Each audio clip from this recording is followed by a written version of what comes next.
ನನ್ನ ಹೆಸರು ರವಿಚಂದ್ರ ಅಂತ.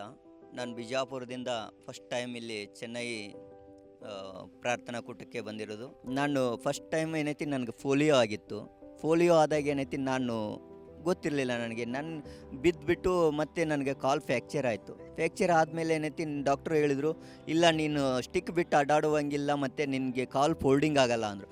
ಇವಾಗ ನನಗೆ 37 ಇಯರ್ ಆದ್ರೂ ಏನೈತಿ ನನಗೆ ಗುಣ ಆಗಿರಲಿಲ್ಲ. ನಾನು ಹಾಗೇನೇ ಅಡ್ಡಾಡ್ತಾ ಏನೈತಿ ನೋಡುವ ಲಾಸ್ಟ್ ಮೂಮೆಂಟ್ ಏನೈತಿ ಅಲ್ಲಿಗಾದ್ರೂ ನಾನು ಹೋದರೆ ಸರಿ ಆಗ್ಬೋದು ಅಂತೇಳಿ ನಾನು ಇಲ್ಲಿ ಫ್ಯಾಮಿಲಿ ಬ್ಲೆಸ್ಸಿಂಗ್ ಮೀಟಿಂಗ್ ಬಂದು ಕೂತ್ಕೊಂಡಾಗ ಏನೈತಿ ದಿನಕರನ್ ಅವರು ಏನೈತಿ, ಬ್ರದರ್ ರವಿಚಂದ್ರ, ದೇವ್ರು ಇವತ್ತು ನಿಮ್ಮನ್ನು ಮುಟ್ತಾ ಇದ್ದಾನೆ, ಎಡಗಾಲು ನಿಮ್ಮದು ಲೆಫ್ಟ್ ಲೆಗ್ ಇದೆ, ದೇವ್ರು ಮುಟ್ಟಿದ್ದಾನೆ, ನೀವು ಎತ್ಕೊಳ್ಳಿ ಅಂತೇಳಿ ಹೇಳಿದಾಗ there's a person called Ravichandran.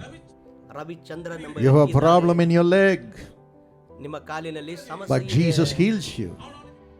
ಆದ್ರೆ It's a sign that God is going to take you to many places and bring healing through you, and you will testify on a platform like this that God called your name and brought you into ministry.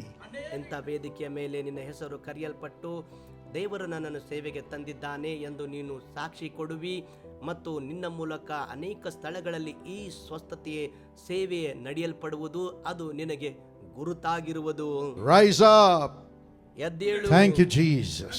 ಯೇಸುವೆ ವಂದನೆ. ಅಣ್ಣವ್ರಿಗೆ ನಾನು ಪರಿಚಯ ಇಲ್ಲ, ನಾನು first time ನೋಡ್ಬೇಕಂತ ಅಲ್ಲಿಂದ ದಾಹದಿಂದ ಓಡಿ ಬಂದೆ. ಆದರೆ ಅವ್ರಿಗೆ ನಾನು ಏನು ಹೇಳಿರಲಿಲ್ಲ, ಏನು ಕೊಟ್ಟಿರಲಿಲ್ಲ. ಏನಿದು ದೇವ್ರು ಹೆಂಗೆ ಕರೆದ ನನಗೆ ಅಂತ ನನಗೆ ಒಂಥರ ಶಾಕ್ ಆಯಿತು. ಅವ್ರಿಗೆ ನಾನು ಲೆಫ್ಟ್ ಲೆಗ್ ಆಪ್ರೇಷನ್ ಆಗೈತಿ, ಇದು ಆಗೈತಿ, ನಾನು ಏನು ಹೇಳಿರಲಿಲ್ಲ. ಅವಾಗ ಏನೈತಿ ನಾನು ನಿಂತ್ಕೊಂಡು ನೋಡಿದರೆ ನನಗೆ ಯಾವ ನೋವು ಇರಲಿಲ್ಲ. ಆಮೇಲೆ ಏನೈತಿ ನಾನು ಮಂಡೆಗಲ್ಲಿ ಹಾಕ್ಬೋದಾ ಅಂತ ನಾನು ಕಾಲ್ ಮಣಿಸಿ ನೋಡಿದೆ. ಕಾಲು ಕೂಡ ನನಗೆ ಫೋಲ್ಡಿಂಗ್ ಆಯಿತು. ನಾನಂದೆ ಡಾಕ್ಟ್ರ್ ಮುಂದೆ ನನಗೆ ರಾಡ್ ಇದ್ರೂ ಕೂಡ ಡಾಕ್ಟ್ರು ಹೇಳಿದರು, ಇಲ್ಲ ನೀನು ಗುಣ ಆಗಲ್ಲ ಅಂತ ಹೇಳಿದರು. ಇವಾಗ ಏನೈತಿ ಸಂಪೂರ್ಣವಾಗಿ ನನಗೆ ಗುಣ ಆಯಿತು.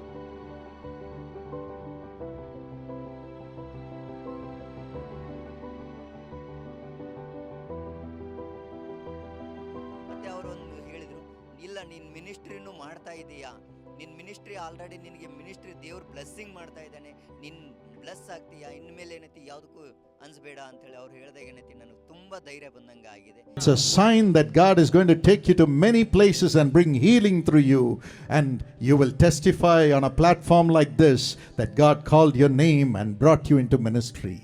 ಇಂಥ ವೇದಿಕೆಯ ಮೇಲೆ ನಿನ್ನ ಹೆಸರು ಕರೆಯಲ್ಪಟ್ಟು ದೇವರು ನನ್ನನ್ನು ಸೇವೆಗೆ ತಂದಿದ್ದಾನೆ ಎಂದು ನೀನು ಸಾಕ್ಷಿ ಕೊಡುವಿ ಮತ್ತು ನಿನ್ನ ಮೂಲಕ ಅನೇಕ ಸ್ಥಳಗಳಲ್ಲಿ ಈ ಸ್ವಸ್ಥತೆಯ ಸೇವೆ ನಡೆಯಲ್ಪಡುವುದು, ಅದು ನಿನಗೆ ಗುರುತಾಗಿರುವುದು. Rise up. ಎದ್ದೇಳು. ನನಗೆ ಇವತ್ತು ಸಂಪೂರ್ಣವಾದ ಒಂದು ಬಿಡುಗಡೆಯನ್ನು ನೀಡಿದ್ದಾರೆ. ದೇವರ ನಾಮಕ್ಕೆ ಸ್ತೋತ್ರವಾಗಲಿ.